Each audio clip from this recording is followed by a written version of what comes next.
I thought what we do is just review a few things, background purpose of the study process, study results, and up to this point, we're going to go pretty quickly through a lot of this because until we get to the full consolidation revisit, because that's the new news here, and then what happens next.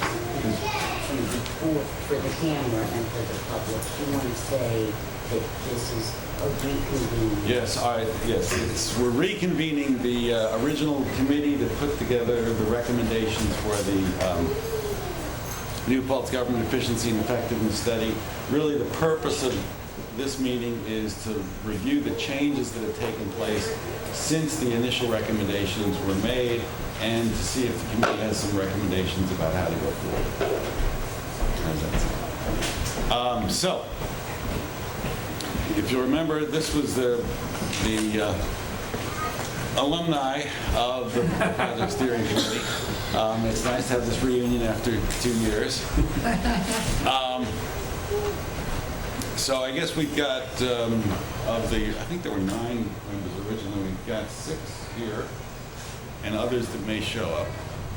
But we're going to proceed. The study process, you'll remember, this just gives you a sense of what we did, is to look at restructuring alternatives, analyze municipal structures, develop a service inventory, and really Tim Wiedemann, my colleague, took the lead on this and involved extensive interviews with personnel, the village and town, and school levels. We then, as you can see, there was a public kickoff meeting, there were public input sessions to look at the preliminary findings. We identified sort of the best options and then prepared a final report. There was a public meeting to review the final studies and recommendations, and that was put forward to the board 2 years ago. So, the heart of the study was really the service inventory. And again, that was based on extensive interviews with the staff. The service inventory described the services each municipality provided, the name of the service, the expenditures, et cetera, and so forth. Redundant services, meaning when different departments do exactly the same thing, and complementary services where different departments do similar things but in different geographic areas were identified. The steering committee and Fairweather Consulting reviewed services and how they would be affected by restructuring. Would it be consolidated with another service, eliminated, or left unchanged? And then using the service inventory, the Fairweather Consulting constructed model budgets, and we'll talk a little bit about those today also. The key questions the study answers: can restructuring work operationally? Can these services still be delivered? Can it work financially? How does financing change? And you all remember all the discussions we had about that. And then what are the challenges that have to be met if the community wants to pursue restructuring? So that's kind of, if you'll remember, 2 years ago, the sorts of stuff we were dealing with. And we looked at 2 types of restructuring: shared services, which is informal arrangements, intermunicipal agreements, service consolidation among 2 separate municipalities, and also full consolidation. And there were 3 different options we looked at: city, village dissolution, and coterminous. And we'll talk about what's happened with those. First, just, again, both options, the shared services and full consolidation were provided in the final report. The shared services option, we looked at the consolidation of public works services, which is described there, the coordination of the planning, equipment planning, purchasing, and maintenance. And they were the 2 areas of focus for shared services in the study. There are likely other opportunities, but those are the ones we concentrated on and created detailed recommendations for. Now, this is sort of the heart of why we're here, is the full consolidation side of things. Initially, the coterminous town-village option appeared to be best for New Paltz. That we looked at dissolving the village. The typical process makes it difficult for the town and village to cooperate because it's really the action of the village by itself. The final decision rests solely with village voters. The town outside residents can't vote because village dissolution, again, is just a village action. It can result in significant shift of tax burdens from village to town outside residents, especially in a situation where the village provides the bulk of the services in the community and the town just has a minimal service delivery structure. Typically in a rural area, they'll just do highway maintenance and a few other things. That's not the case in New Paltz because the town for years has been providing a lot of services. So it's a little bit different. The tax shift isn't quite what you'd see elsewhere. But you'll remember we decided that that wasn't the way we wanted to go, primarily because it was unilateral. That this was action where only the village decided, and we thought if we could do something where both the town and the village could weigh in, that's how we want to do this. The next thing we looked at was creating a city. This requires an act of the New York State Legislature. It carries significant political baggage due to the impacts on surrounding towns and county. The thing that really triggers that impact is the question of sales tax. That a city can, and I've forgotten the verb right now, but basically take a portion of the county sales tax unilaterally. And it really creates some issues where if you need to get the state legislation for this to occur, it's very unlikely that the county in which the municipality is located is going to say okay, because they're going to lose sales tax. That it's also unlikely that you'll get other legislators from outside the area to support this, because then municipalities all over the state will try to become cities, so they can preempt the sales tax. That's the word. Also, there's in addition to the things, that dynamic, which really makes it almost impossible for the state to want to pass the legislation that's required. Even if you work through that miracle, there are costs of maintaining state highways that now fall upon the city. So because of all those issues, you'll remember creating a city was taken off the list. And creating a coterminous town village, you remember, it preserves both government entities, although they function as one. It allows flexibility in governance and service delivery structure, a mix in town and village structures. It provides nearly all the benefits of consolidation with few of the normal drawbacks. Note, and this is from the original presentation, the Department of State and the Division of Budget don't see this as an option as true consolidation, which may preclude additional aid, but you'll remember, thanks to Jerry Benjamin's efforts, the Division of Budget changed their mind and said, in fact, coterminous could get the impact aid and recognized it for those purposes as a consolidation. However, that was our recommendation. Because it looked at that time that it could be done under the new law, which is Article 17A of General Municipal Law. The Division of the Budget had recognized it as a supportable form of consolidation in terms of impact aid. So, what's happened?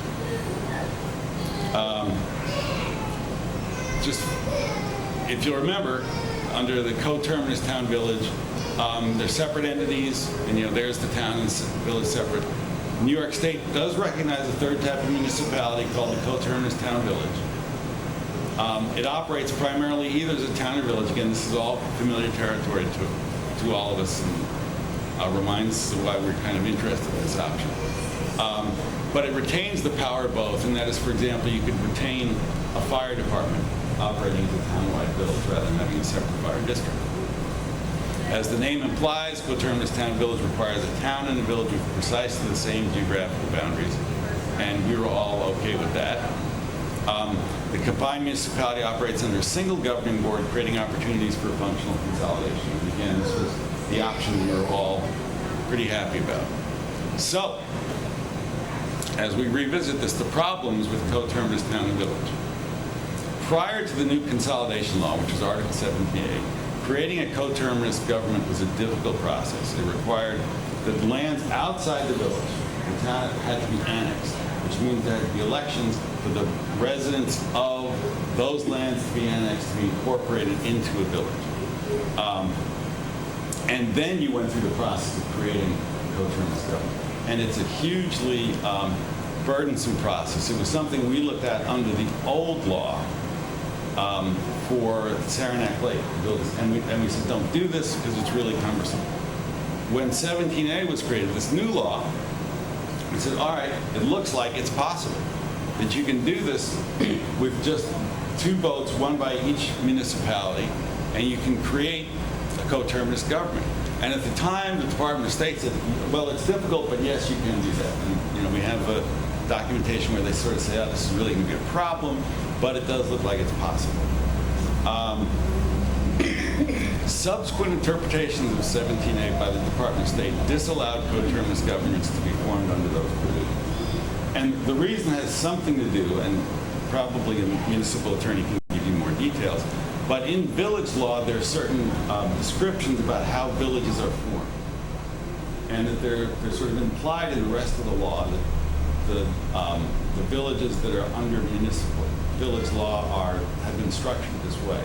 17A would create this new, coterminous under 17A would create this newly formed village that would have no correlates in village law. So there was some question about, well, we've got this village, we're not sure it fits into village law, so we'd better not allow this kind of village to be created under 17A. So the option for coterminous at that point then goes back to the original option, which is this onerous annexation process.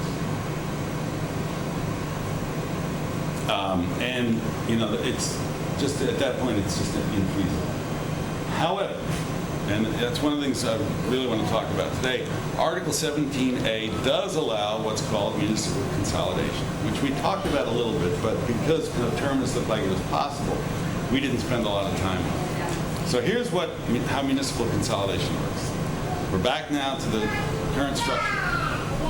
Under 17A, a town and village can jointly agree to form a consolidated government. And that means merging the village into the town. But again, unlike the solution, this is a joint decision. The town and the village both participate.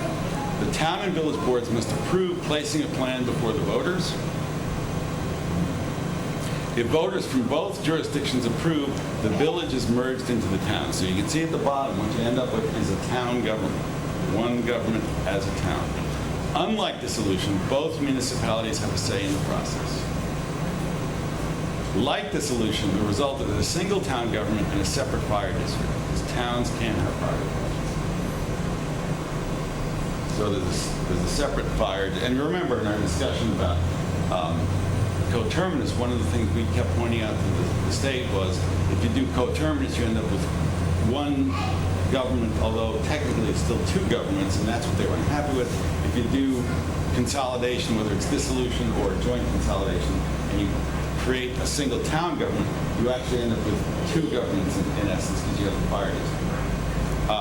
So that's the option that's before us now in terms of what's possible under 17A. And what I'd like to go through now is just sort of what this means in terms of the current situation, what the committee recommended at the time, and how that would change if we recommended consolidation rather than coterminous. So right now, the current situation, how many governing boards are there? 2 boards, one for the village, one for the town.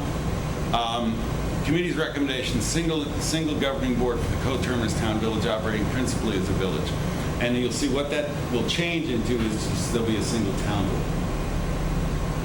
What's the structure of the governing board? Separate 5-member town and village boards with supervisor and mayor. That becomes, under coterminous, 1 village board with 7 members, 5 at large, 1 from the board based in the village area, 1 from the board based in the town, and 1 at-large member is mayor. What happens to the position of elected highway superintendent elected? Position changes to appointed. And under the consolidation, you end up with a town instead of a village. The supervisor replaces the mayor. It's our understanding it's possible to structure this so that the highway superintendent position becomes. How many people would be on the board in the change? And that's one of the questions. Is we can look at the possibility of creating a board with the structure as indicated here, with 7 members, 5 at large, 1 from the board, and so on. So that we need to look at that, but that's still in play, so to speak. But the main thing is, again, it's a town instead of a village. The idea the supervisor replaces the mayor, and we'll have to see what happens with the government structure. So the positions of clerks, village and town, right now there's 2, the village appointed, town elected. 1 clerk for the coterminous town village appointed. DPW superintendent, 1, right now there's 1 that's appointed in the village. That position would be eliminated. The department combined with highway, buildings and grounds, sewer and water under an appointed highway superintendent who's responsible for financial management. You remember,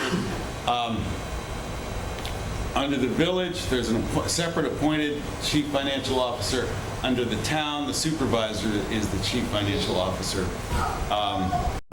Under the recommendation, there would be one financial officer separated from the chief elected official, and that would be appointed. The change under consolidation, under this, the town would have to designate a separate fiscal officer if it can. We need to make sure that that's possible. We were told that that is possible. We need to work that out with the Department of State.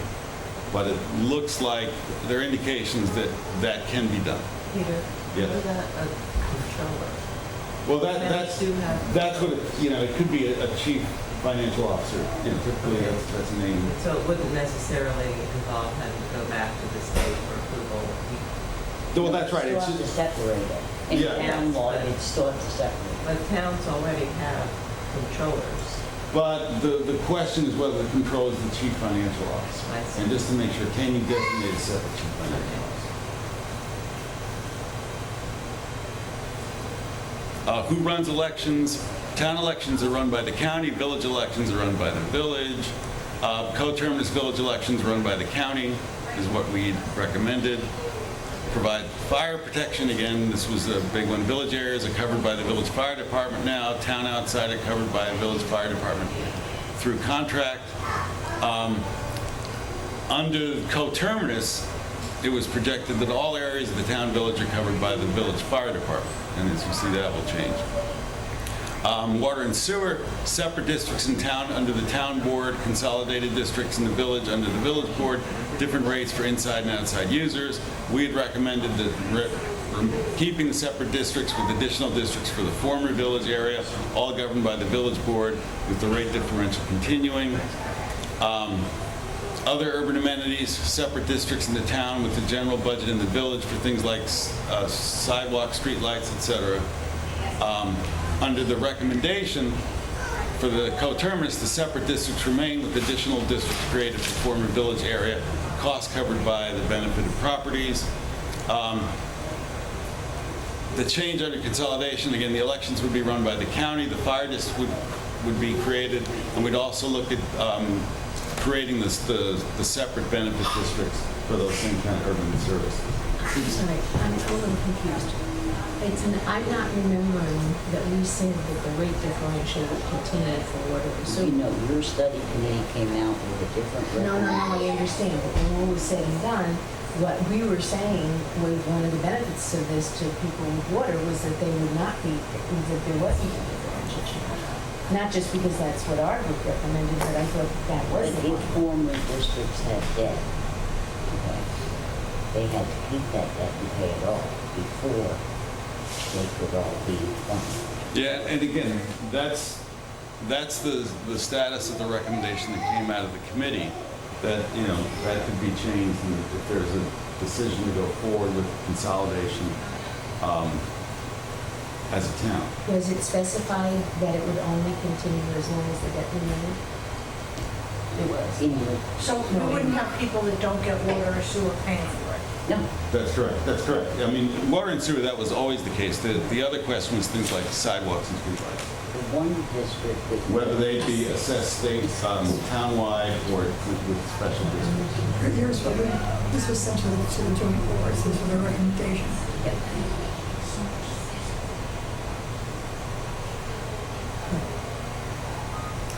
Just one trip, this was water and sewer. That's just the official report. Question, Yeah.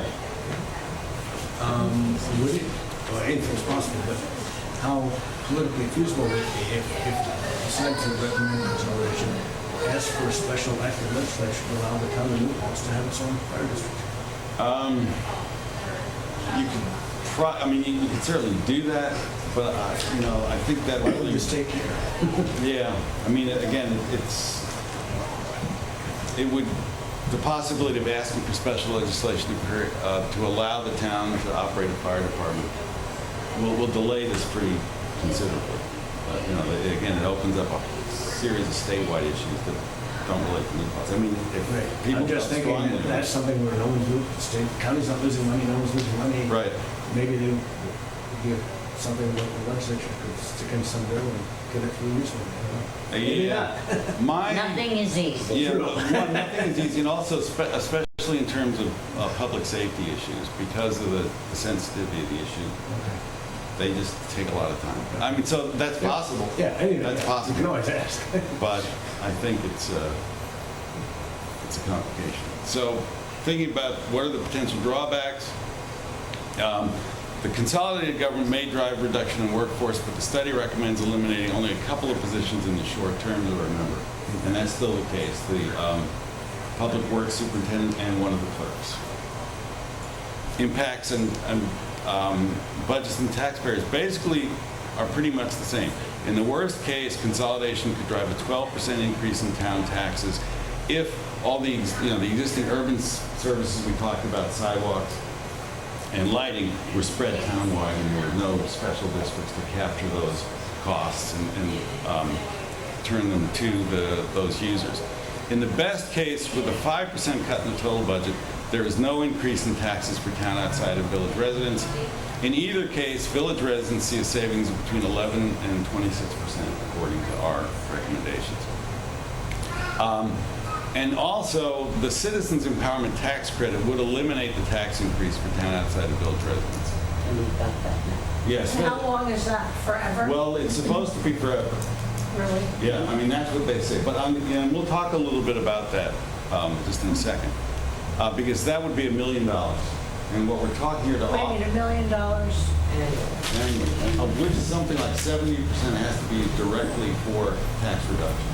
Well, I think it's naive to think you would get that forever. New York State government is just such a mess. I don't think you can really count on anything like that. Yeah, it's possible.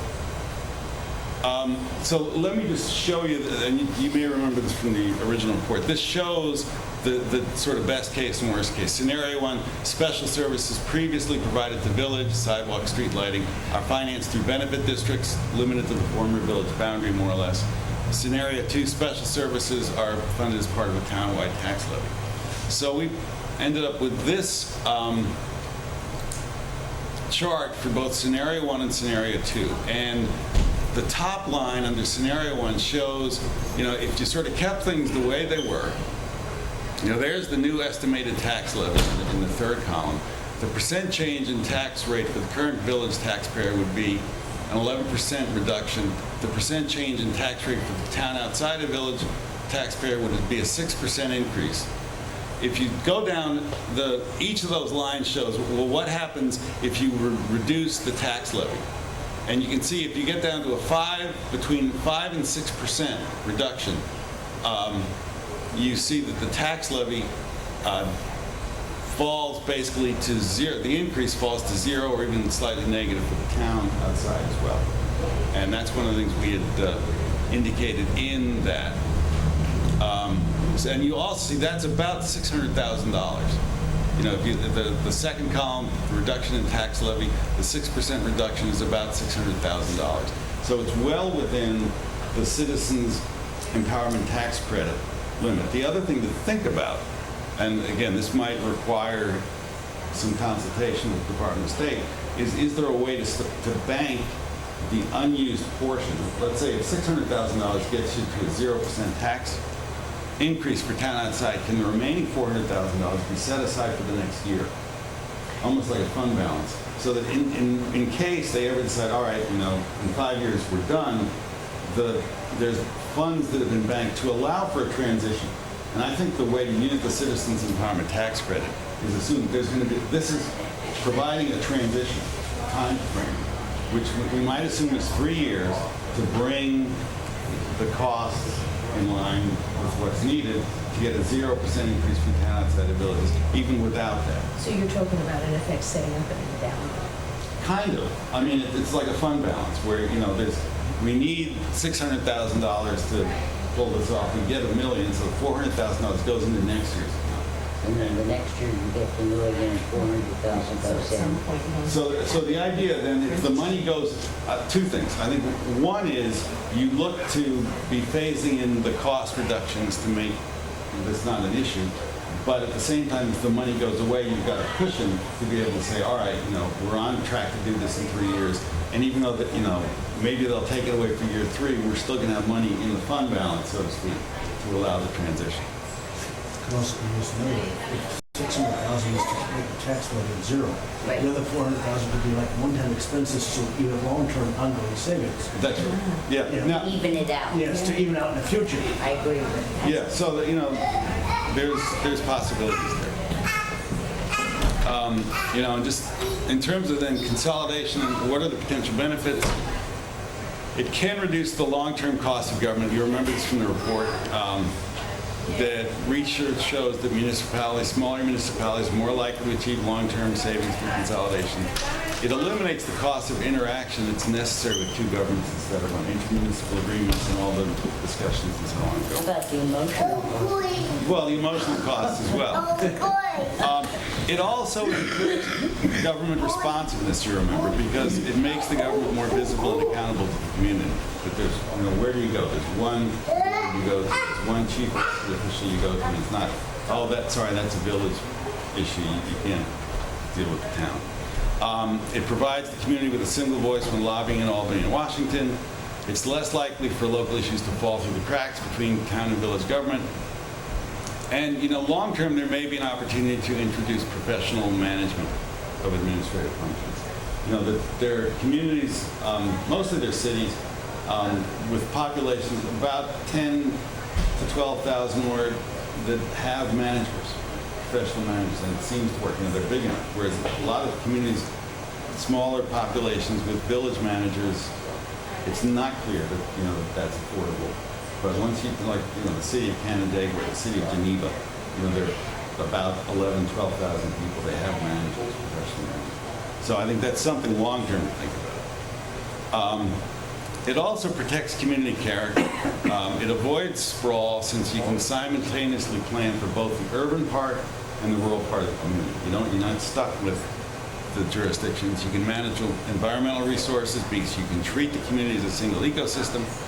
Economic development can occur more effectively since developers need only deal with one local government, and I subsequently added this, and developers can't play one government off the other. Or, like, for example, with the, one of the things that makes Park Point a difficult issue to think about is it's right against the village border, but the village isn't directly involved in that process. And if there was one government, it would make that a lot easier for both the urban part of town and the rural part of town to come to an agreement about how to move forward. And it fosters smart growth more effectively by focusing development work and occur with the highest long-term benefits and lowest long-term costs. I think that's key. Bottom line, one thing to remember, it's only a change in governance, the way you said this, not a change in service delivery. One of the issues with our initial report that I think some people were unhappy with is basically the service delivery structure stays unchanged, which is why the town outside the village, without any tweaking or without the Citizens Empowerment Tax Credit, saw that 6% increase. It's because we're not changing the service delivery system. The immediate changes in local government are very minor. 2 governing boards emerged into one. Clerk and highway superintendent become appointed. A separate fire district is created. Everything else pretty much remains unchanged, staffing, service missions, and so on. And it provides an opportunity, especially with the Citizens Empowerment Tax Credit, to then make gradual changes over time to create more effective structures rather than having to go, all right, we're going to do this and make these changes and we hope it works. Peter, Yeah. I just had one question about the staffing. Earlier when you talked about 2 positions being eliminated, it's actually just the titles. It doesn't necessarily mean that those actual positions, the staff people. Well, in terms of, that there's going to be a person that supervises the highways and public works and so on. It's only going to be one supervisor rather than 2. Exactly, but we may still need the same number of employees. And that's what we're assuming. Right. Because, the staffing pretty much stays the same. I think that was, not entirely clear, that the name of the position may change, but the actual physical number of employees may not necessarily change. Okay. But it may change too. Yeah, But right, it but may. I there's think nothing that's- in here that requires that. But I think we change. have to be very careful to Yeah. promise things that aren't necessarily reality, either on one side of the ledger or the other side. We may need fewer people, we may need more people. I mean, Right. it's an unknown. Yes, but I think that when you see the words, two positions are eliminated, people translate that to mean that automatically two jobs will be lost. Right, Right. okay. And that's not, I mean, Sure. those decisions that need to be made, but No, Two titles but- are But I don't think we want to, I think part of the problem is some people said you're going to get rid of jobs, some people said you're going to keep all the jobs. And I think our position is we are going to continue to deliver services the way we have them now. And who knows what can happen. Yeah. And we also said that we would honor all existing contracts, right? Right. So in the short haul, nobody would lose a job. In the long haul, and that was where the. Right, and again, Trying to. Are you falling over? That's what the unknown was. Yes. yeah, And that was the scary part. yeah, and that's, You pretty much guaranteed it was gonna, that's right, you pretty much guaranteed that immediately there would be no changes. and again, that's the opportunity that the Citizens Empowerment Tax Credit provides. That's It gets you through that the transition. But I think there should be some sense that the purpose of this is to eventually realize economy. Yeah. Because, you know, there'll be opportunities once the, for example, public works are all under one roof, to start thinking about how to we redeploy, even just in terms of the use of overtime. I mean, I think there'll be opportunity to say, all right, you know, we're not stuck with this staff. We actually now have one larger staff that's dealing with this, so maybe we don't need as much overtime as we would if we just had a small group of people that only work in the building. Another example of loss of money would be the fire department. Because you'll see a huge chunk out of the village budget. And yet it's not a savings because it will move over into a separate governmental function. How, Right. And That's most likely increase. well, but it's not part of Right. the governmental function to increase and decrease the voters, but not part of the separate. So there are all sorts of Right. movements that we can't account for or guarantee. And we're still talking about the tax changes being on not the school budget. But that's right. This isn't about the school district at all. You know, this process cannot solve every problem that plagues the residents of New We Paltz. can't even solve this one. Maybe not. Oh, yours. The schools should have 7 million. Yeah. Again, you know, it creates the possibility for gradual, comprehensive structural reform. You know, so it raises the question of why bother. First of all, it creates the possibility for gradual, comprehensive structural reform. Another thing, you know, because this is an issue that's come up about, well, why are we doing this? Are there any benefits to this? The other thing is to remember, village residents see a savings of 11 to 26% with no change in services. It's probably worth noting that village residents see a savings of 11 to 26%. How many times are you going to say that? Yeah. It's probably worth noting. And, you know, I just mentioned that because this suggests there's an opportunity now for the representatives of the village to look at a system that might be able to provide these kinds of savings and with the right kind of cooperative work with the town, provide no increase for the town outside the village.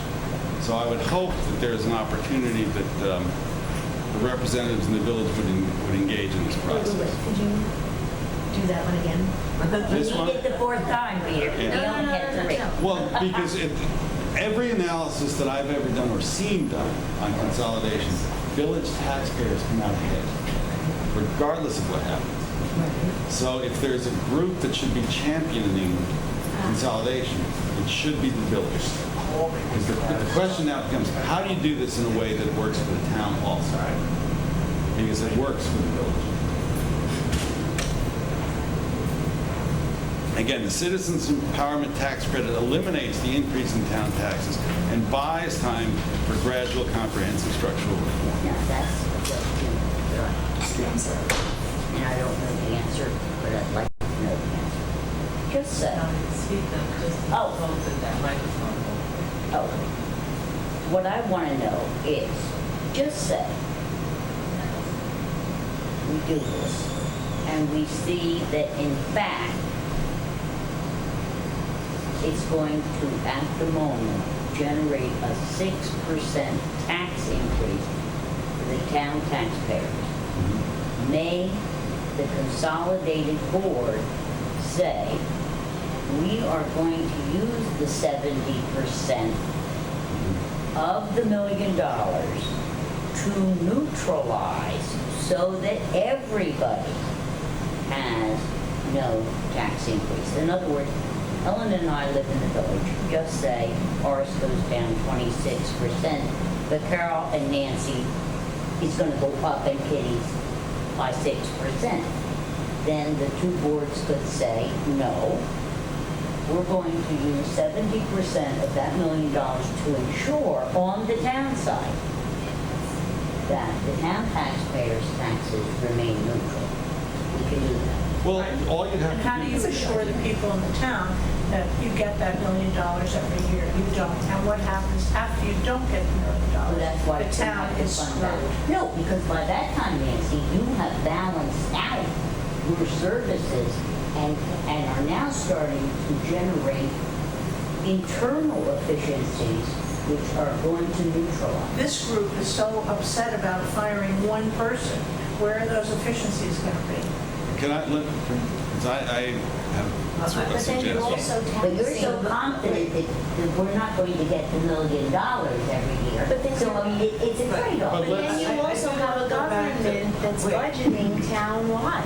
They're not budgeting Right. into They're not. location. But let's, go ahead. Let's go back to Sally's proposal. Is it possible to dedicate the required 70% of the $1 million empowerment tax credit? And there's quite a hefty fund balance. I think there's like $30 million in it now. And I think at the most, they've given away less than $1 million because the places that are using it are so small. But they are giving it away. And so let's say we could count 20, 25 years worth of this thing. Is it possible to dedicate it so that town residents see a corresponding decrease? If the consolidation results in a 26% decrease for village residents, is it possible to use the empowerment money to create a 26% decrease for town residents? The answer, I don't know about that. I mean, what it is possible to do, I do know, is to use that money to make the town increase zero, or maybe even minus. Because again, up to this point, it looked like about $600,000 would get you to zero. So if you put if you reduce the total consolidated budget by or the required to be raised to the tax levy by $700,000, then nobody sees a tax increase. Now, the village taxpayers still come out ahead. So is there a way we can find out if there is any discretion in how the citizen empowerment money is Yeah, used? I mean, I think That's that one of my, that's the Yes, question. okay. yeah, sort of, can you target the town outside of it? Right. Yeah, I think that can be explored. Sure, and maybe there is. I mean, Yeah. clearly they set that up to help with this transition. Well, the And in more addition- we put into what you're talking about, the less there'll be in this fund balance we were talking about earlier, to have for the future. So when the $1 million stops, then we can have it. But if we put more money into it up front, and up to the tax levy, we're going to have less to put in that fund balance But you down have below. to use 700,000, Well, the thing is, 70%. 70%. 70%. Yeah, and one of the That's- questions is if you put it in the fund balance, does that count as part of the 70%? Because ultimately, that's being used for tax reduction. And don't forget, there's a period of transition. This is to offset immediately, presumably, one government will start looking at costs. It Ways costs to do- X yeah. number of dollars to run, Yeah. it costs X number of dollars And to we're do a gonna get police more department. economic development, And we right? would get more Well- economic Say development. yes. So, We'd like you to know, look- there are all sorts of, I mean, Kitty might want to spend 100,000 on X, but now that we're together, she might see that it's not worth spending 100,000 on X, and, you know, so there's Well- all the whole issue of budgeting, and, you know, Right. we can never guarantee, we can never, and nor should we allow anybody to believe that we can guarantee the activities of future boards and what decisions they make in terms of finances. We can't guarantee that. We can only say,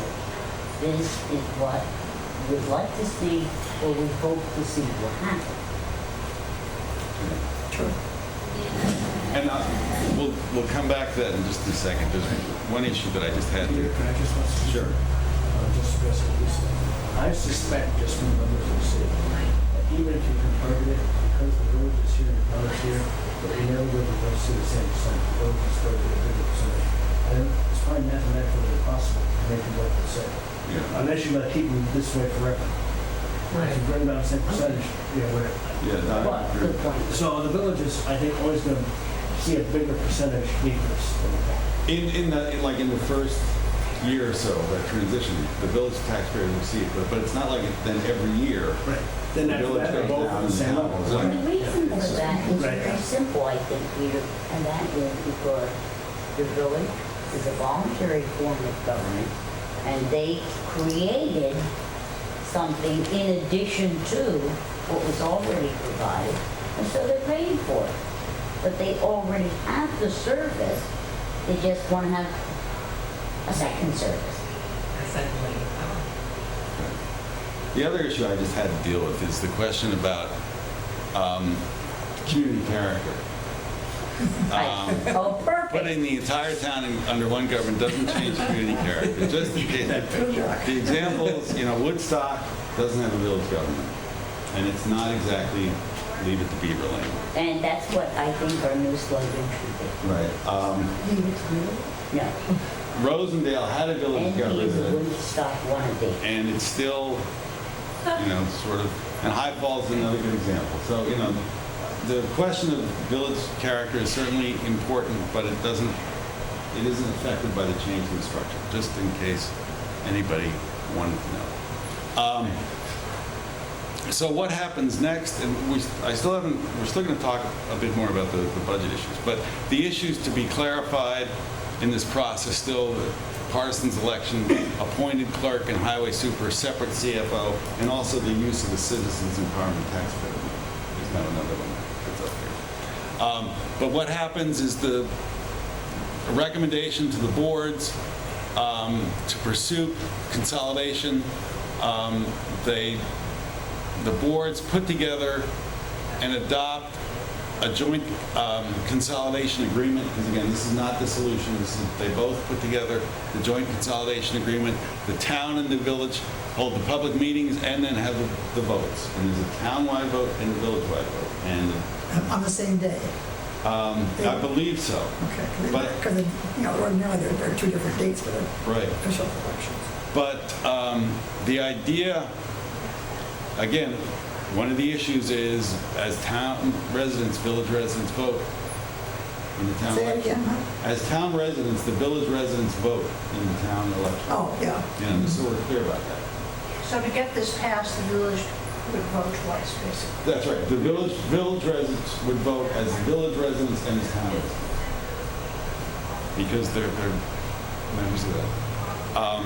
And then, the work starts to structure the new municipality. Also, I just want to point out, the original study includes a joint consolidation agreement for consolidation as an example, so that there's a template to work from. It already exists. Because we just put it as a backup in case coterminous wasn't possible. The annex, if we were forced, if the option we chose forced us to choose the annexation of property first? You're not going to do that. I mean, maybe you can. You're not going to do that. You know, I think at My this only point, question about that is, who votes on it? the affected property owners. In other words, Okay. if the village is looking to annex territory, it's the Right. people in the territory that have to vote whether they're going to join the village. Okay, so that's a single vote. So, right, and we would still have a village within a town if we were to do Right, that. but what you do is you annex the entire town. Right, but a village has to have a town. Well, then you become coterminous. Then you become coherent. That's how you become coterminous. That's the thing that drives me crazy. No, I understand, but I was only asking that because of the issue. Can you send us that page by email? Which one? That one, that slide right there. This one here, sure. But Or the whole village thing. residents are going to do it. Yeah, I can send Village you the residents are going to presentation. defeat it, twice, basically. Yeah. Yeah, but the thing that I find so frustrating in this whole process that's going on is what we recommended initially. The Department of State is saying we can't do it. And yet, if we went through the whole annexation process, we would end up in the same place anyway. Right. And you figure I out think- that. I think But that we wouldn't be operating under one government. We would. but Well, you we become a still have to have coterminous an underlying town, and that's. Right, you that's just- always have to have a town. So then do you also always have to have a town? That way, Yes, Yes. then you still have a town supervisor and you still have a mayor. no. No, No, no, but I think it's Okay, not but worth we're not gonna- discussing right, this let's option not. because we're not going there. Okay. But I think it's important to clearly understand, we had three options 3 or 4 years ago. Right. And one of them has pretty much been eliminated by the state. Mhm. And for the same reason, the other option of annexing the town into the village is eliminated because we still end up with a town, with a village within a town. And that's just not a practical, Well, you can get to coterminous that way. but But- the goal but- is not to get to coterminous anymore. Well, the goal is to expeditiously put before the voters a realistic proposition for consolidated government. And I think the consolidated option is the way to do that. I mean, you could still, New Paltz is really in the process, so maybe people would like to go through the coterminous by annexation, but, I don't think that's a wise recommendation. What's very disturbing about this is the fact that the village can shove this down the throat of the town. Well, it could happen through dissolution as well. Like right now, it's possible under New York state law to circulate, village residents to circulate a petition for dissolution. The village government would then have to put together a dissolution plan and put it before the voters, and only the village would vote on it. And you'd end up with us. She's got what we've been twice. Right, and Yeah. it has happened in other municipalities, and then what happens is the town has no plan. It just suddenly has to Accommodate accept. Exactly. the services of the village. Well, It's 100% up to the village. The town has no say. Yeah, and so that's why really right, I mean, the And you way don't this get law the is set up, it creates an interesting dynamic between the town and the village voters. But, it's the best alternative. Originally, if coterminous was possible through 17A and through just straight votes, we had suggested that because it really allowed, the collaborative discussions. It also kept both forms of government technically in existence. But that's not possible, and what we're looking at is, An hour left. Well, I have a comment because of the, sorry. Well, I think for the general public, this is much more sellable than coterminous. Coterminous really, even for us who agonized over it, for the general public, they just couldn't They don't get it. accept it. They just couldn't figure out how it worked. It just didn't make sense to them, even though we all know that like 6 communities have done it and happily lived ever after. But Yeah, I think for the it's general complex. public, it was just too far out, to use that expression, too weird, too understandable. It wasn't. Right. And I mean, the this, I think, weirdness was that people in the village seemed to be against it, which was just so ridiculous. well, but the Well, other, designated beneficiaries, but yeah. yeah. But the other thing to remember is the committee was charged to be innovative. And sometimes innovative means to go on the cutting edge Yeah, in terms of but legal. that doesn't mean that your own public's going to want to be. Right, well, that's- They're going to be more the other way. So- And 2 years ago, 17A said we could do this. Yeah, well, the DOS said That's 17A. the problem. Yeah. What we recommended was encouraged by the state, and we proceeded for it. Now, They change them. 2 years later, Yeah, that's true. Even selling it may have been a tough road. Yeah, but the problems with the money. in fairness to the Department of State, it was a new law, and it takes a while to figure out what a new law means. And that this administration is not hesitant, the state administration, about passing laws without fully articulating to people what the implications of the law might be. So this was just it sometimes takes time. So now we know where we are, and we know what the unambiguous route is. May I just, you said now we know where we are. May I just say words? So where we are is, if all of this happened instantly, let's just say, where we are is that we would have one government. It would be a town form of government. It would have a supervisor. We would have redesigned the town board to take account of the fact that we're now operating in this Probably. fashion. Right. Yeah, we could. Okay, right. Okay. And what other? Fire district. There'd be And we would fire have a district. fire. There would almost surely be a fire district Yes. rather than a fire department. That's correct. Man, I might win in the end anyway. I was the only vote for a fire district all the time we did this. Remember? I was the only one about the fire district. yes, it worked. Yeah. There you go. And in addition, we need to clarify a couple of things. One There you is go. the question. Well, they're right there. Yeah. Issues, the partisan election, we want to clerk and highway superintendent, separate CFO. What does that mean? And more importantly, whether we can use the $1 million in terms of ameliorating, offsetting if one group in the end analysis, when we've got this wonderful thing formed, Right. is going to be penalized, Right. discriminating Can we and saying, rectify that? Right. using that for a partial Right. reduction as opposed to even distribution. Now, these three issues to be clarified.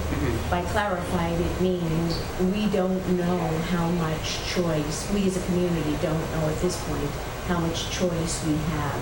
Right. And the question of partisan elections is the ability the elections are nonpartisan. Now, can I just understand that a little bit better? Are the major political parties prohibited? No. So See, it's just the is it just tradition that they not run candidates, or are they actively prohibited? It's my understanding that they're actively prohibited, but I don't know, Susan, do You you think have? so? We can check with Board of Elections in the state, but I think if somebody wanted to run on, quote, a Democratic line and carry petitions to be a Democrat in the election, They could. I think they can carry petitions to get signatures to be a Let's Democrat. absolutely. Yeah, well, I mean, Yeah, Because I the think point, the understanding is that village law somehow specifically prohibits major political party candidates. And I think that's why partisan elections became such a hot issue in our discussions, was that there were members of this committee who believed that only by maintaining the village form of government could we keep national political parties out of local politics.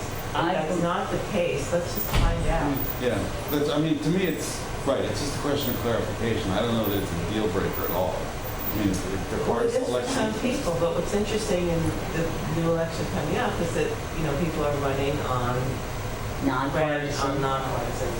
in the town. So that's been done with, And it has. it's been done before. Sure. I mean, when I ran the very first time, I was endorsed, I had a independent committee before I got the Democratic endorsement, and I was brand new and I didn't understand it because I thought I was a Democrat until I learned the process, but I had an independent, it was called the Citizens Action Party, that I was on before I got to be 3 months before we carried petitions in July. The thing was in September, so for 2 months, I was a candidate for a nonpartisan. Yeah, but So- Kitty's point is well taken. It's not what we think can happen, Right. we want to know. right, and that's, the idea to do that. I mean, a couple other things that I would suggest is to update the fiscal analysis with the most recent budget figures. And also to note that any long-term saving will come from reducing personnel costs. And it may be worth having an independent review of the Human Resources Committee to report to verify its findings, determine how close changes in human resources policies can get to the 6% reduction. Can you just go back to the benefits slide so Susan can see it?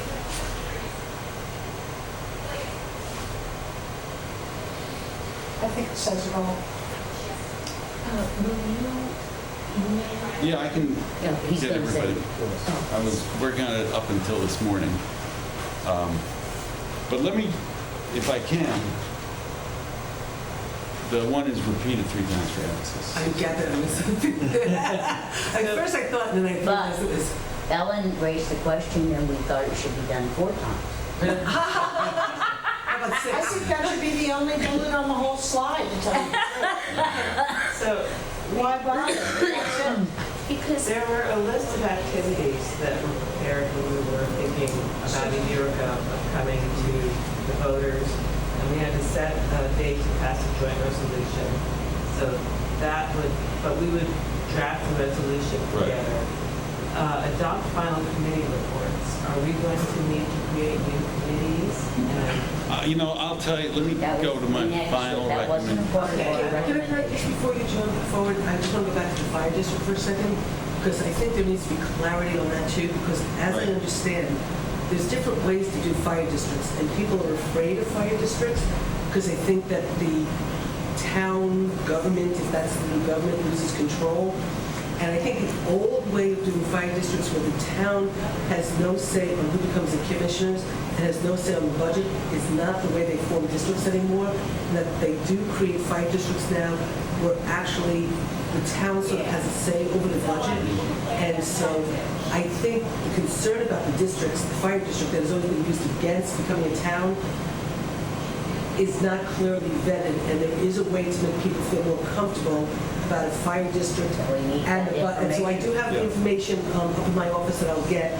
It's law, it was sent to me, whatever, it's been downloaded, I'll get it to Peter and share with this committee as we move forward. I just think keeping fire district on your list of things for us to talk about needs to be done. Yeah. And then just a clarity for what Sally said before about offsetting the town tax.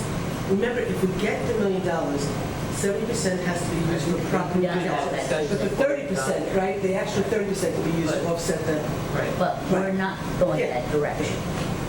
We also talk We're about talking about fund balance. allocating more We're to out- the we're town. not- If the state stops doing this, you're going to have money in the bank. So we didn't want to necessarily spend it all. Or anything. We talked about carrying We the talked fund about balance, all sorts of Keeping So another hump out. is this the only option that anyone can think of for Consolidation. Yeah, consolidation? this is the only one that's possible. I have one. Sure, what's that?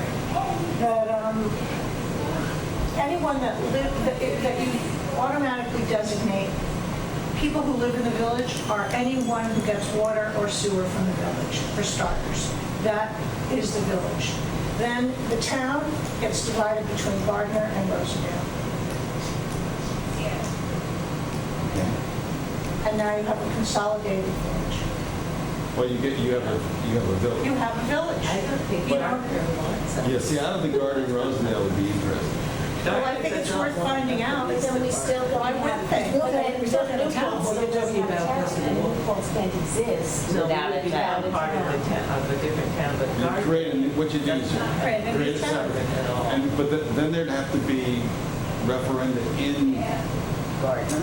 well, actually in New Paltz about, first of all, Gardner would have to approve annexing those territories. And then the They'd voters. have in New additional Paltz. tax revenue. Why Well, but wouldn't they'd also get additional costs. And especially New Paltz is a lot more densely settled than Gardner and Rosendale, so the costs of New Paltz are higher. You know, Gardner's a good example up to this point of a fairly low-density settlement where the town government has fewer costs to provide, whereas in New Paltz, the town government, you know, it does a lot more recreational programming. They've got the police department, That would be, you know. that would be more objective. I think what Right. Nancy, if I think I know what Nancy's talking about, I think what Nancy's saying is west of the Walk Hill.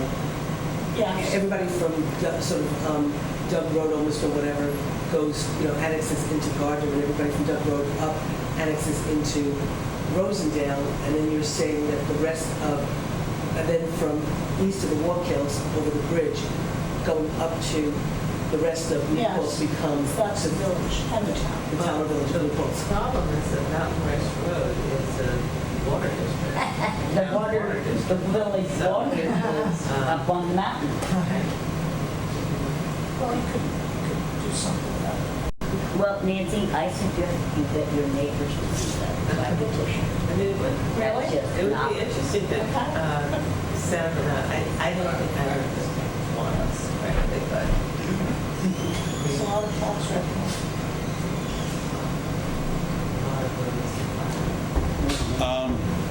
So anyway, in terms of next steps, what I'm suggesting would be that the committee could recommend that the town and village develop a joint consolidation agreement for consolidation with the following conditions. Clarify if the option can include partisan elections, appointed clerk and highway superintendent, separate chief fiscal officer, and I guess we could also add the use of the citizens empowerment tax credit to offset the disadvantage to the town taxpayers.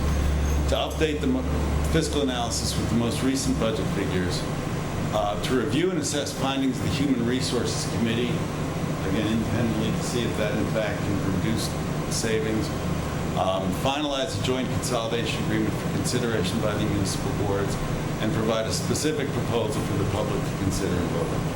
Question.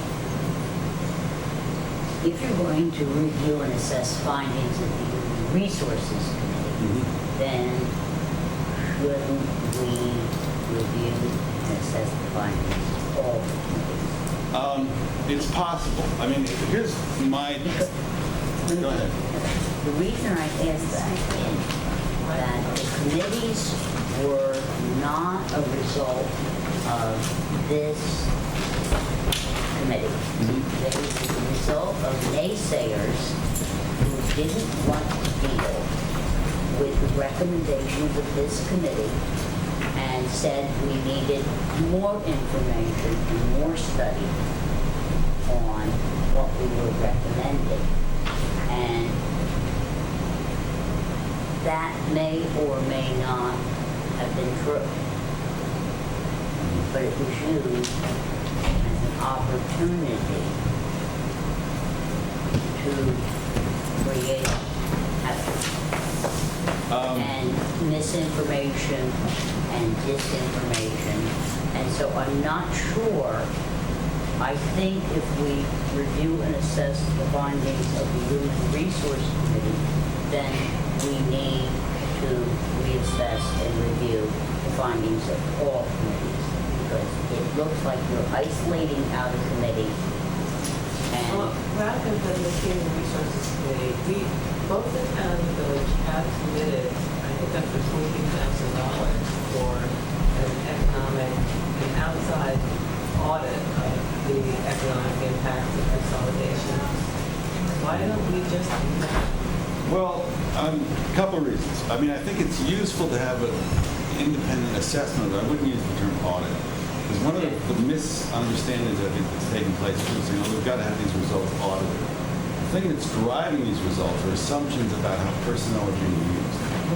And that needs to be analyzed, but an auditor can't do that.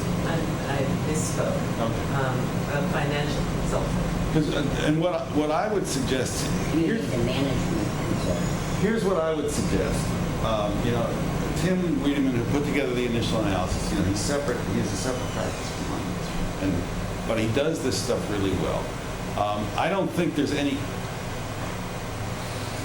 to me, the useful analysis here would be, I said the human resources, but it could be all the committees, to go through those to see, are there any recommendations in there that could, in fact, subject to the same kind of conservative analysis we did on the initial report, could produce service savings. Because you remember that our approach in that was to be as conservative as possible. If it didn't look like you could do the work with fewer people, you assume the same number of people were going to be retained. Subsequently, the committees that made reports that suggested that there was possible savings. It's probably worth looking at those reports in light of, that conservative approach to say, all right, there's a certain amount of work that needs to get done. Are these savings in fact possible, or is it, just a set of assumptions that may not reflect the actual demand? The facilities committee never met. Well, And it never did. We never met. That's true. We never met ever. And I would think off the top of my head, there's potential for savings there if we can figure out how all the buildings work. That committee never met. I was thinking this. well, I think, But are you using Human Resources Committee? You mean looking at job functions and services provided, how many personnel are needed? A real management what I study? thought was, what was interesting about that is it looked at things like the use of overtime. Right. And so that in a sense, just doing, and if this turns into a detailed year-long study, this is, it's not worth doing. But I think it's worth looking at the assumptions that were built into that and just to verify or debunk them. Because, I think the analysis that's been done is sort of the analysis that's required. And, it's worth updating it, make sure you get more recent budget figures. It's worth looking at the work that committees have done to see if there's anything to be found in that. And it's worth having that done professionally, And I think the what group Carol pointed out, the buildings committee never, ever met. And that was the committee that was supposed to assess space, building usage, fuel, all of those things. Yeah, but the other thing is to also get back to what this process is about. This is a due diligence study about if we decide to consolidate, what are the problems or issues that confront us and how do we overcome them? And then basically what this study has shown is that there's really the only issue that's at work here, the only major barrier, especially now that we understand how 17A works, is the 6% town outside of village tax increase. And that's the only issue that needs to be dealt with. It's true that facilities need to be used more efficiently, but that's a separate question. So are you saying that a review of these things, should a review of these things demonstrate that even without $1 million, we actually could be at that $600,000 number? Right. Then, okay. My emotional response to that is, I understand, doing all the groundwork that we can do in a reasonable period of time in order to move this whole thing forward. But I don't understand why the next jump on that for those people who are so inclined wouldn't be, well, wait a minute, the village is taxes are gonna go down 26%, and all we're doing is breaking even with what we've got. But I mean, but I guess the bottom line from my perspective as the consultant is put together a proposal and vote on it. And it's not going to be perfect. Right. So that people will say, oh, this is not Right. fair. So what I'm saying is, people will say it's going to cost. I would like us to take as few time-consuming steps as possible, Right. whatever that agree. means. I agree.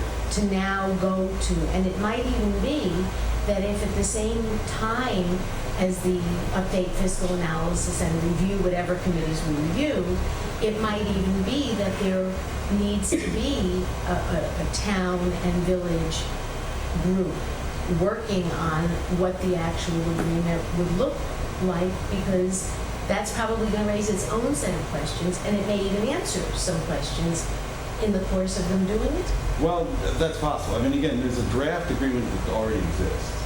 And there's no reason, I think, to reinvent that. You can certainly tweak Well, that's what it I'm- based on yes, this, that's- the understanding of this. Right. But I would see this as a 2-month process.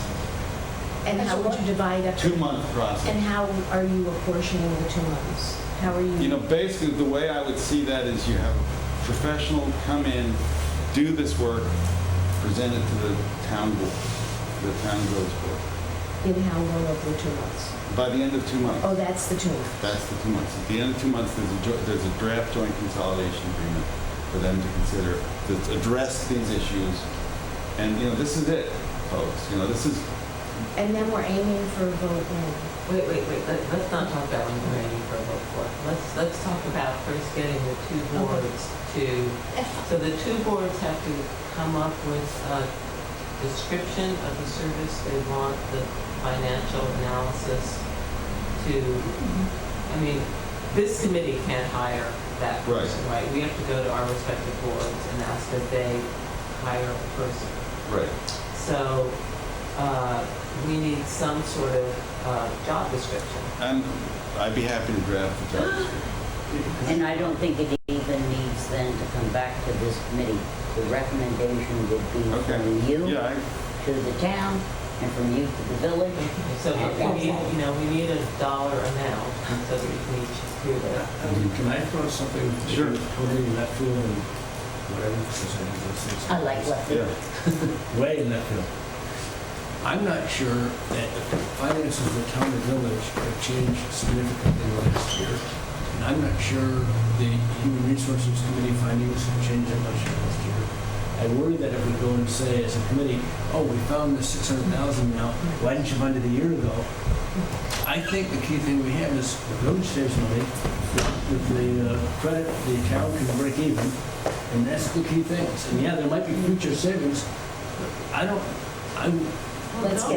don't know that we have to do those two bullets. Don't we have to? That's rather left field. Don't we have to show the state projected savings in order to qualify for the $1 million? And you just have to show that the two governments consolidate. And you don't have to show. You don't have to show any savings. So that was always misinformation being put out. 15% of the combined tax levy currently. Wait, No, Sally, what Kitty's saying is, people kept saying that we had to show a savings before we could get the $1 million. We just have to vote to consolidate. And the day you vote to consolidate, as soon as the vote is certified, as soon as you vote to consolidate, the vote gets certified, you send the certification up to the Department of State, they send it over to the budget officer, and the $1 million gets put into the budget as long as it's done before April 1st. That's it. okay, so it would be $1 million worth of a good idea to do this by March of next year, if not Yes, sooner. before April 1st. Yeah. And there's time to do that now. That's why I'm saying don't make this a long drawn out process. And, if Rick is right and there's no need to do those two bullets, then The update the financial analysis, because I don't think the budget's changed significantly last year. Right, I mean, that's right. And I don't think the human resources findings have changed that much in the last year. Well, see, the question about the human resources was, our work was based upon detailed interviews with the service providers Right. about, what they're doing. And then just to go back through the committee and their recommendations, say, Art, is there anything there that would change dramatically of the assumptions that were made, putting together the initial analysis? And if the answer is no, then you just go, we just go through. If there is something there that says, oh, it looks like that they're... It just makes it better then. Yeah, It that's can't right. be worse. That's right. It sweetens the pot. It doesn't... So, the pot looks pretty good right now. So just clarification, from when you did your budget, when you took the two budgets and combined it when this committee was together, the town budget did change, it did go down by like about $500,000. So the new town budget is different, is significantly different. And we also merged departments with highway and building and grounds. So it is different than what the original budget you did with the town and village. So if we go back to that budget, I do think it might need to be updated. Yeah, but that's easy enough to do. Okay, and so I just want to point that out. Okay. If we were to use, going back to what Sally said about going back and using some of the other committee reports, I still, when the finance committee made a certain recommendation, there were two things I would take out right away, but I still feel like the police and the highway and building and grounds, which was controversial, but the other $1 million of savings we found, I still will stand by, and I think everybody in the committee will stand by. And so, if the Human Resource Committee thing was looked at in conjunction with that $1 million savings that we sort of somewhat identified, I think that would give somewhat of a real idea of what kind of savings we could see if we wanted to bring somebody in to look at that. Well, But I I think Peter's point and Rick's point is very good, and that is, I think there is enough information out there. You are not going to ever be able to say it will be $1 million savings. As I said earlier, boards change, people change, confusion changes, and we love confusion and new thoughts. I think Rick is on to a very good point, which I hadn't thought of. And that is, let's go with what we have. We know what we have. It can only be better. It's not going to get worse, except if we don't do something. Can I put an addendum on that? Sure. Maybe the one thing we do need to know is that we could use the $1 million to offset the Yeah, we have to confirm that, yes. Rick isn't saying don't do that. Rick is just No, I saying, understand. The big controversy in the community has been over the committee reports. And the state does reimburse us up to $50,000 for the planning process to get us to a resolution. Yes? you have to apply for it. Okay.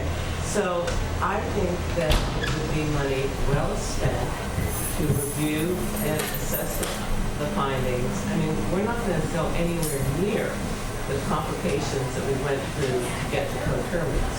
So I don't think we're going to get anywhere near that $50,000 big.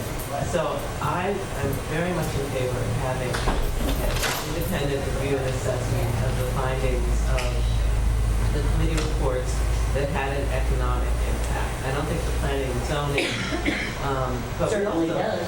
Oh, okay, fine. So, but It all has the fact that you economic never had a facilities report, I think is information that the community would like to have. And if we can have this outside analysis of the possible consolidation or even sale of municipal structures, I think that's a valuable thing to do. But that's a year away. It's also a grant. You need to have a To get that done, that's a year away. Before you put together the proposal, request for proposals, you get the funding, you get the study done, and the study's approved, that's another year. But we have approved $15,000 for somebody to do that. How much? 14. CGR said they would do the fiscal analysis for $14,000. But that's not the facility study. We don't have a facility study. Right, but, see, that's what I'm saying. If you want to do a facility study, you're a year away from it. Well, we do have one from without ongoing. But to go back to the bigger issue, because I think maybe I'm gilding the lily and maybe Rick is right. But there's a proposal right now that works, and it's predicated on the Citizens Empowerment Tax Credit money coming in. And so maybe the idea is to just say let's vote on that. With just the numbers from the report. Yeah. Because those numbers have stood the test of time. People have been sniping at this process for 2 years now. And, one of the problems with this process has been we didn't sweeten those numbers. Those are the real numbers, and it creates a situation where you have to look at the fact that there's this question about the 6% count outside number. There could have been ways where we could have assumed that way, and we didn't. Could we, as part of the agreement, that there will be some evening of the town tax situation? Is that in the agreement? I think it's worth looking at. For example, if we understand that you can somehow use the Citizens Empowerment Tax Credit to do something other than just lower the total, but focus on town side, then yes, that could, if that's possible, there's no reason that But couldn't we be have part to of it. find it out. I'll go back, and what I think we want to do this time is get it in writing, okay? But what I will tell you is I did talk face-to-face when I was at the Association of Towns. I spent a lot of time at the Department of State talking about this project a year and a half ago, whenever. I had lunch with the top guy from the Department of State who oversees this. And I said, if 70% of the $1 million has to go to lowering property taxes, I said, and we have an inequity with the taxes for the town outside the village. I said, couldn't we use that other 30% to specifically target the town outside the village to lower their taxes to make it equal? And he looked at me and said, Nobody ever thought of that, nobody ever said that, but Susan, I don't see why you couldn't do that. Yes, I think you can do that, that's for you to spend the way you want. So what I'm saying is what I'd like to do earlier today, and our feeling was that we might want to have some of that 30% left over for future years, but the 70%, Using the the 700 original for the town. 70%. We're using some of the 70% Yes, for all they need that. Oh, so you want to know if you want to know if that 70% could be So used we in can have For town outside of village. in a different, And then different formula versus. Right. Okay. But I The village think has the same. so, just so Right. it's even allowed, and it should be considered part of the, whatever agreement, the design of the agreement. Right. should include that. And the first bullet, the same thing. So we can't really, until we know the answer to the first bullet, plus just how we can use the 70%. And whether we can set up the fund balance. And are all of Okay. these phone call questions? Pretty much, yeah, but didn't even need to say Well, phone call. Email, writing. Given, I have to say, given what we have gone through in the last 2 years, I want it in writing. Oh, yeah, I mean, that's, From the state. you can get, Notarized. you can get it in writing, but it's a phone call to get them to put it in writing. Yeah, but I don't want to be led down the Yeah, no, I railroad agree. path. Right. We made, to the best of our ability, this committee made recommendations to the 2 boards based on 17A that we believe we could do, create a government that would work with this community, both the town and the village. And it has been nothing but an emotional rip apart. The state says, no, we can't do it that way. It has just been awful. And I want now everything in writing so that nobody gets targeted. And, you know, with Susan, I think I've heard the same thing Susan heard, but I don't want her put out there, I'm not going to. okay? For people to say, oh, no, that's not what we meant, Yeah. okay? I want it in writing. Well, the good news is, this is sort of the good news and the bad news, is 2 years has passed. Right. So what was new legislation and regulation 2 years ago is no longer new. So they should be able to give us a definitive answer. Exactly. What I'd like to suggest though is if Peter's going to put together whatever Peter's going to put together, I would like to recommend that this committee get together again. Peter, come back to this Oh, we committee. have to. This committee, no, because I thought you had said to go straight to the No, two no, no. boards. Once we have these answers. Once we have the answers, Okay, you guys- we okay. have. I was just saying we didn't need 2 of the books. Right. Oh, okay, I just want to make sure this committee was bringing the recommendation to the 2 boards, not that Peter was going directly to the 2 boards. No. Okay. You had, see, Susan, you weren't here for the No, first no, I'm part. sorry, I So back apologize. to our clarification of the consolidated, can we have the 7-member town board that we proposed Yeah, that's the That's other a list. What else do we in need the there? same way? I think we need the 3 boards. What else is that for? Right, and Right. can a town have warrants versus at-large? And we're going to find out if if national parties are prohibited. Right, well, those are those 3 bullets. Right. The additional ones about Yeah, the but town board. I don't know if you knew about partisan elections. I mean, I just want to clarify whether or not they're strictly prohibited. Oh, right. in the No, village. they're not Yes. prohibited. Well, that's what I thought. But- Well, but it's actually, it's a different question. The question then is, can you do nonpartisan elections in town? That's the question. Okay, well, I'd like to ask them both, because I think the understanding now, and the reason people have such allegiance to the village form is that they believe they're actually prohibited, and that there's something in village law that protects that. Which Yeah. I mean, It doesn't seem possible, I but but I'm just saying, the Green, I don't- they ran on the Green ticket. When they ran on the Green Party for the, I mean, if I remember correctly, didn't the Green Party run? yes. Okay, that was a party, and the Green Party ran as Green candidates, and that was a partisan election where a party was introduced. People can make their own party in the village shouldn't, just because they're. Exactly, so I'm just saying, they introduced partisan elections. The real question is, what's the difference between We chose the to parameters honor of it, the not town partisan. election and the village election? Don't even go there. Don't even go there. Village is out now. We can't do. No, but you have, you So have. the question is, can you have nonpartisan parties and elections in the town? But That's all. no. What Kitty's So trying to the other make. question too. What Kitty's making is you have certain people who will say, I won't vote for a town government because I like nonpartisan elections in the village. But if people understood that you could run as a Democrat in the village, or a Republican, or a can. Green, or a working family, Not then we can introduce partisan elections into the village if one should choose to want to do it. So that argument that we have nonpartisan elections in the village, so therefore I will not support a town, is contradictory. Yeah, but similarly, you want I guess, converse of that is, can we establish in whatever fashion that town elections will not be partisan? Well, that's right, we'll look into that also. Yeah, let's not, So- but I do want to add to that, the whole fire district issue. And how, I'll get you the stuff, Peter, that I have in the office. Sure, whether structure of the fire we have, district.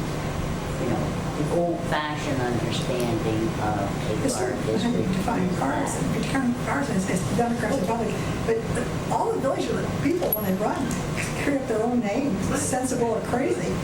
And is that partisan? That's No, the I issue. mean, no, because the issue is whether the national parties can be represented. And they can. You know, because there was a reform movement 100 years ago to get rid of the national parties as electoral forces because of the concern of the machines. So that's where the nonpartisan election idea came.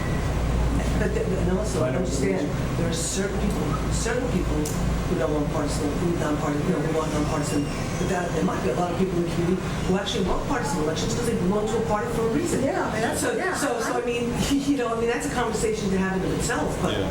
Okay, but let's not muddy our water. We want clarification on the first bullet, the fire districts and partisan, non-partisan elections in the town. We need to know what the rules are for the village. That's people believe it's saying, it's really mean, they know. But anything else we need? Or are there any other questions? I crossed something in Wakefield, since somebody left field. Yeah. We've already talked about how we can distribute the $1 million. At least we're not sitting here now, as we were 2 years ago, saying we have to go fight for $1 million. We know we have that. So, anything else? that Rich we has that. need? Yeah, now we're going to go way out in Wakefield. Oh, good. Completely different topic, and which may not matter at all, but if there has to be a separate fire district, is it legal to say the supervisor is the fire chief and the board of the fire district is the town board? Yeah, that's what Well, I that's look what at that. Susan's going to check on, Rick. Can it be, can the fire district board and the town board be the same people? Well, in the village, it certainly can be. The village board are the village fire Well, committee. actually, Can- but you're in a So district. can it be in a town? Can the fire district, if you have to have a district, be the town board? Center field there, Rick. Is that like the police commission being the same people? Being the supervisor, Yeah. the police, the fire You commission, have to or whatever. Yeah, the police commission can be the town board. Right, so the question is, can the fire district, maybe it's a separate district, but it's the same people? Kind of like what we were talking about the coterminous. What the changes are that have allowed for a formation of We'd have fire. a coterminous fire district now. So I've changed the marching orders here. Yep. Clarified consolidation option can include partisan elections, appointed clerk and highway super, separate CFO, fire district creation process, town board composition, and the use of the citizens empowerment tax credit. And the town board composition is what includes the board. Wards, Can you do awards, right? Right. Yeah. How about if you actually put / wards? So Yeah. what Well, it's I'm also hoping numbers. is that we can post this to the town and the village website, and, people can actually look at this, We this get study. the answers before we post anything. No, I mean, that's just being, no, but I think Because this answers Well, so many it's also historical. numbered, your town board composition is the number of Okay. members. Well, this is actually being posted right now. On your website? No. Oh, yeah. That's why I'm making the changes on the screen. Right. But I would like to have a link to this on both the town and the village. All right, well, I mean, it can be a one-page thing where we say, this is the committee's decision is Is to find out. is what I would envision is the next meeting, assuming this information comes together as it should, to come to this committee with the joint consolidation agreement.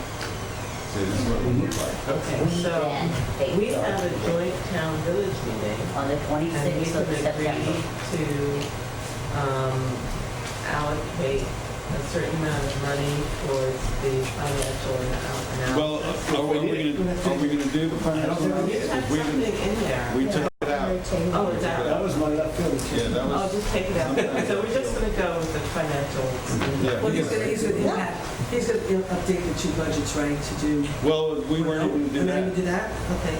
Because the only thing you can do is make it look better. Yeah, you're going with But the it's worst a case good scenario. Right, I'm in worst case. Yeah. I mean, his demonstrated proof. $500,000 savings. And just to clarify, I do think as a town, you have to have a fire district. It's not whether. Yeah. Oh, I know, we know that. It's how it gets created. And I think Question is, can it be the same Yes, board? I actually think your idea is a brilliant idea. So, Because I do think that the town board appoints the fire commissioners. right, so And can then they some- appoint themselves? They probably, they might be able to. And simultaneously, there's some connection with the budget, so it's not, where everybody's concerned. What everybody could vote on. But you know, Coterminous town fire district. you know, What else do we clarification on? I think what we need to do is adjourn this meeting as a show of our new efficiency. We don't even need the full 2 Well, the hours. last thing we need to do is set up. I don't disagree Yeah, we with gotta that. set the time. But I don't want somebody saying, oh gee, we need clarification. Let's put our thinking caps on right now for 5 minutes and think of all the questions that we don't know answers to, that people are asking. Well, it seems to me the main criticism has been on the $1.6 million saving. That's the one I've heard. And that's why that needs to be, the financial thing needs to be straightened out because that's the one that we got the worst publicity on, the report of the financial committee. And that was also a photograph. That, things have changed tremendously. But we got to be able to prove that, because that's where our 2011 worst opposition to now. came. Her budget Well- has changed tremendously. Yeah, I know that. But I'm saying that's where we got the worst criticism and the worst anti-coterminous, outside of the philosophical thing they couldn't comprehend in their heads anyway. well, the human resource was, Well, can I just say, Carol, I don't think, and this is a criticism of both boards and this committee in today, I don't think we've done a very good job of getting information out to the Oh, I agree with that. Oh, And yeah. as a result of that, you always are inviting negativity. It's our job to go out and explain this to people. It is our job to explain. No, Nancy, dear, right now our figures show that the town will have 6%, but we have $1 million, and yes, we are going to use part of that 70% to make sure your taxes don't go up. That's the kind of education we need to do. We haven't done it, and we deserve to be criticized for it.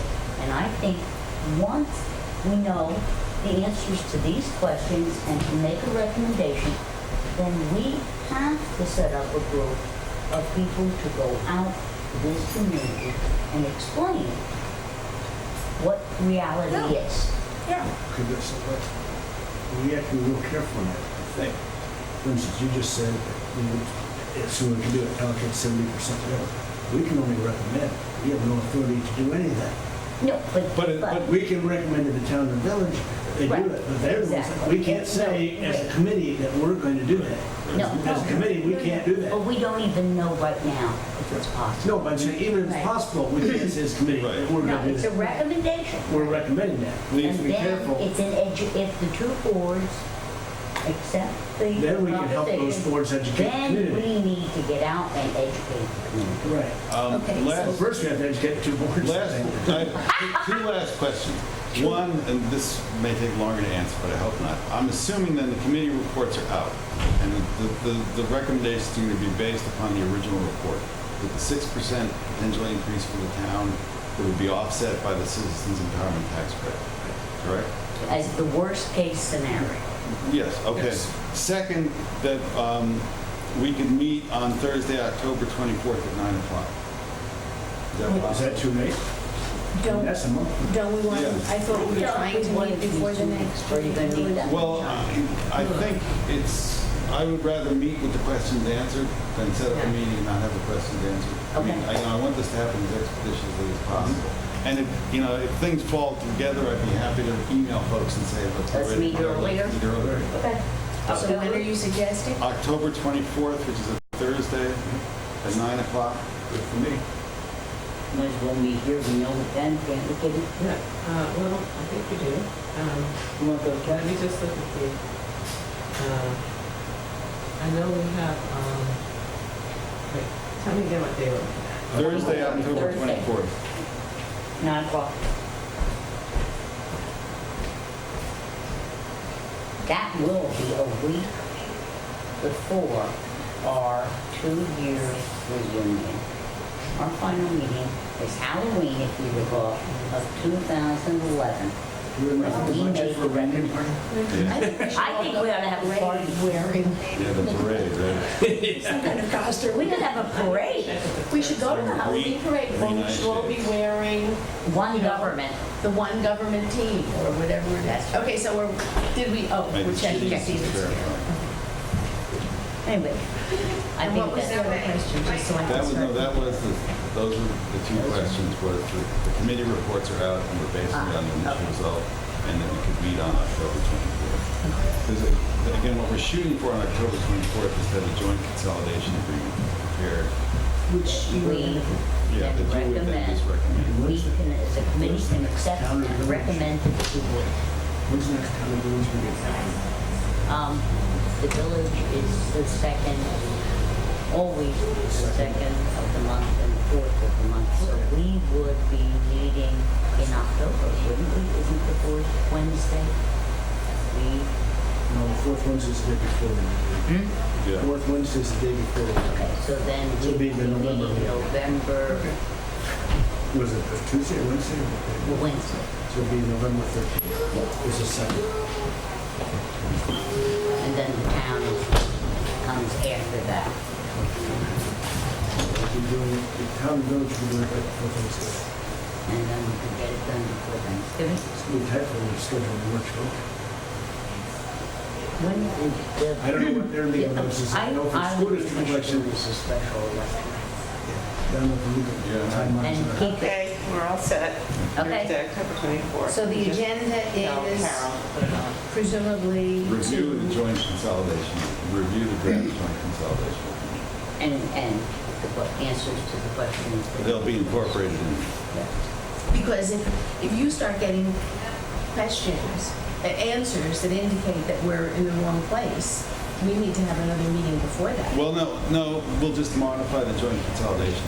Like, for example, if it shows partisan elections aren't possible in town, they're partisan elections.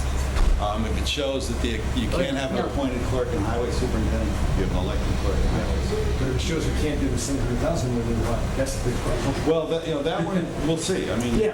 you know. But I do, But same thing, I mean, the recommendation would have to be this. Yes. And maybe this committee, at the end of the day, based on what we learned, says, we can't forward that. And we're done.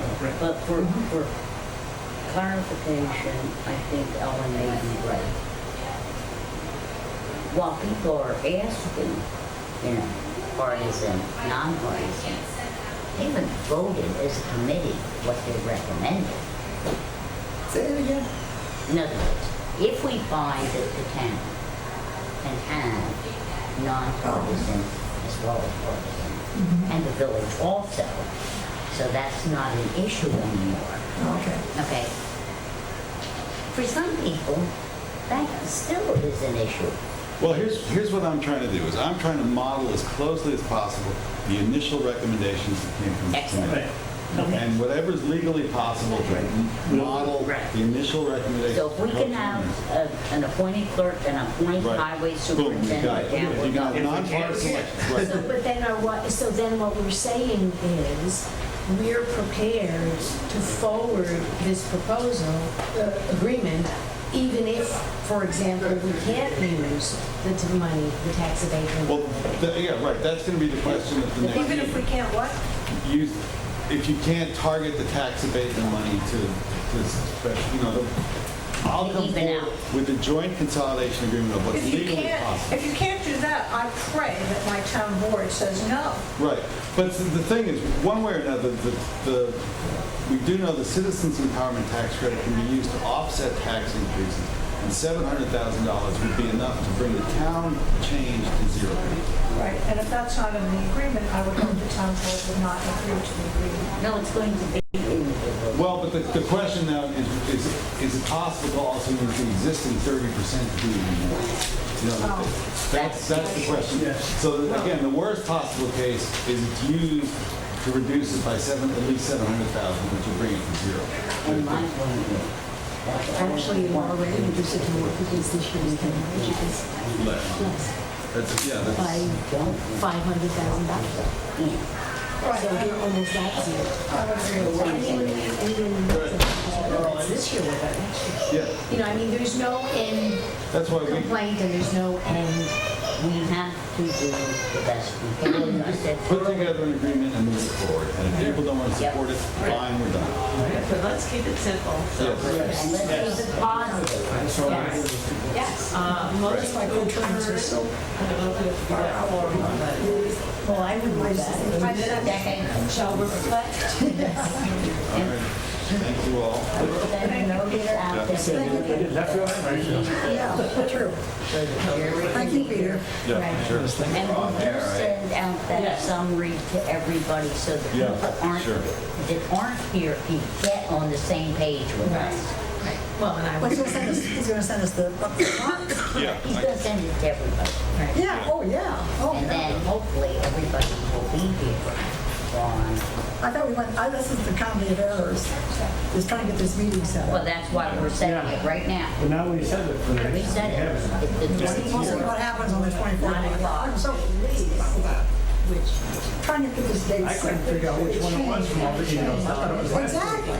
week. Everybody sent emails like, And I thought we all chose to bring We on did, Tuesday. we did, we I thought it did. was Tuesday.